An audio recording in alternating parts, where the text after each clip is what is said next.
बूढ़ी माँ का एयरपोर्ट पर बेटे का इंतजार, दर्द भरी कहानी।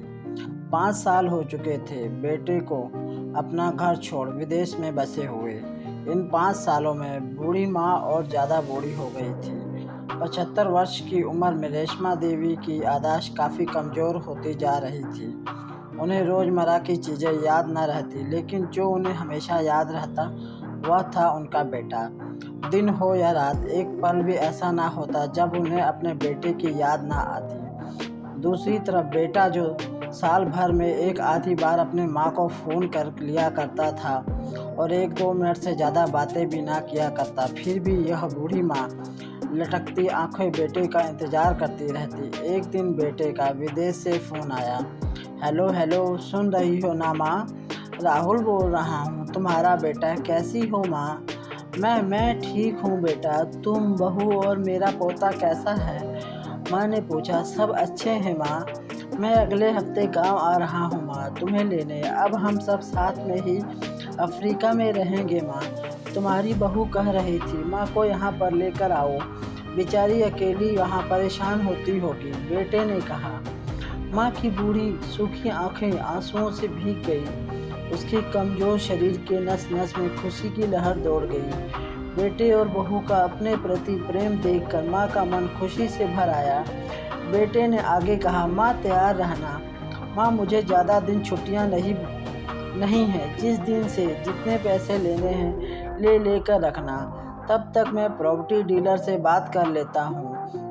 घर के लिए माँ ने पूछा। हाँ माँ, गांव का घर हमें बेच देना पड़ेगा। अब हम साथ में ही रहने वाले हैं तो वहाँ पर घर रखने का कोई मतलब नहीं है माँ, बेटे ने कहा।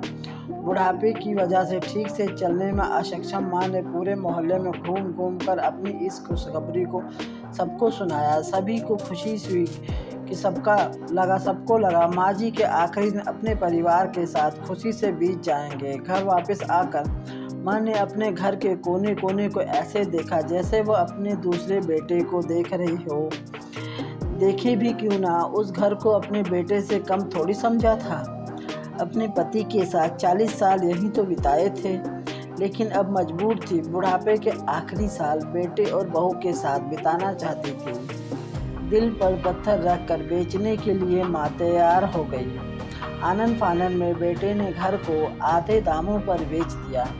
माँ ने ज़्यादा नहीं, लेकिन जिन चीज़ों से दिल लगा था उन चीज़ों को समेटा और बेटे के साथ टैक्सी में बैठकर एयरपोर्ट के लिए चली गई। एयरपोर्ट पर आकर बेटे ने माँ से कहा, माँ तुम यहाँ बैठकर बेंच पर बैठो, मैं सामान और बोर्डिंग पास की जांच करा कर आता हूँ। वहाँ वक्त लगता है और खड़ा रहना पड़ता है, तुम्हें तकलीफ होगी, तुम यहीं आराम करो। मैं यूँ गया और यूँ आया। माँ बेंच पर बैठ गई और बेटा अंदर चला गया। काफ़ी समय हो गया, बेटा वापस नहीं आया। माँ सोचने लगी, ज़्यादा भीड़ होगी इसलिए देर लग रही होगी। अंधेरा होने को आया, अब तो लोगों की चहलकदमी भी कम होने लगी। माँ को अब चिंता होने लगी। एक कर्मचारी ने आकर पूछा, किससे मिलना है माँ जी आपको? यहाँ पर क्यों बैठी हो? डरती हुई आवाज़ में अर्चना देवी ने बोली, मेरा बेटा अंदर सामान की जांच कराने गया है। अफ्रीका जा रहे हैं हम। क्या नाम है माँ जी आपके बेटे का? कर्मचारी ने पूछा। राहुल नाम है मेरे बेटे का, अर्चना देवी ने बताया। कर्मचारी अंदर गया और थोड़ी देर बाद बाहर लौटा। उसने अर्चना देवी से कहा, माँ जी, अफ्रीका जाने वाली फ़्लाइट तो दोपहर में ही जा चुकी है और आपका बेटा भी उस फ्लाइट में बैठकर अफ्रीका जा चुका है। अब आपके यहाँ बैठने का कोई मतलब ही नहीं है माँ जी। क्या जा चुका है और मैं घर जाऊँ? घर? माँ की आंखों में आंसुओं को सैलाब उठने लगे। जैसे तैसे माँ घर पहुँची, जो अब उसका था ही नहीं, बिक चुका था। वो वहीं बरामदे में तुलसी के पास सो गई। घर के नए मालिक को उस पर दया आई तो एक कमरा किराए से उसको दे दिया। पेंशन के पैसों से खाना और किराए का बंदोबस्त तो हो जाता। दिन बीतने लगे। कुछ दिनों बाद घर के नए मालिक ने अर्चना देवी से कहा, माँ जी, आप अपने रिश्तेदारों के यहाँ पर जाकर क्यों नहीं रहती? इस उम्र में आपके लिए वही अच्छा होगा। अच्छा तो होगा, लेकिन अगर मेरा बेटा वापस आया तो उसका ख्याल कौन रखेगा? मेरा बेटा बहुत भोला है, उसे अपना ख्याल रखना बिल्कुल नहीं आता। मैं कहीं नहीं जाऊंगी, क्या पता कब उसे मेरी ज़रूरत पड़ जाए। माँ ने कहा। दोस्तों, माँ तो माँ ही होती है। दोस्तों, सच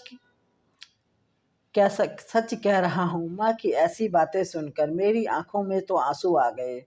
किसी ने सच ही कहा है, पूत कपूत हो सकता है, लेकिन माता कभी कुपाता नहीं होती। दोस्तों, सभी से हाथ जोड़कर विनती करता हूँ, अपने माता पिता की जितनी हो सके सेवा करना, उनके साथ कभी बुरा बर्ताव मत करना। हो सकता है ये आप देखने के बाद, ये कहानी सुनने के बाद आपके घर दिल में भी थोड़ा सा महसूस हो, पर बाद में तो सभी भूल जाते हैं। अगर आपको ये कहानी दिल को छू जाए तो प्लीज़ इस वीडियो को लाइक, शेयर और सब्सक्राइब ज़रूर कर ले दोस्तों। धन्यवाद दोस्तों।